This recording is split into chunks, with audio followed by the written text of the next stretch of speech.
पवन सिंह और खेसारी लाल यादव, आप किसको चूज करेंगे और क्यों करेंगे? तो यह एक पत्रकार है जिनका नाम है कुमार अभिनव।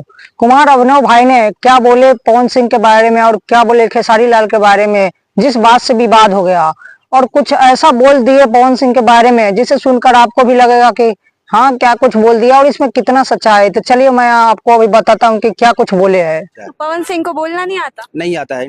पवन सिंह के बारे में बोलते हैं कि पवन सिंह को बोलना नहीं आता है। पवन सिंह का इंटरव्यू लिमिटेड है, पता है क्यों? उनको बोलने ही नहीं आता है। देखेगा जाके, अगर आप जाके यूट्यूब पर देखोगे तो पवन सिंह का लिमिटेड इंटरव्यू है, ज्यादा नहीं है, क्योंकि पवन सिंह को बोलने नहीं आता है और थोड़ा वो घमंडी टाइप का है, उतना कैरेक्टर वो नहीं है। लेकिन खेसारी लाल यादव अच्छे आदमी है, उनको बोलने आता है।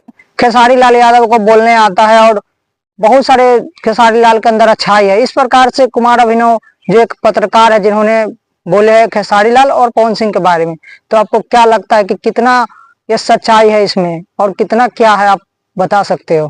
कमेंट बॉक्स खुला है।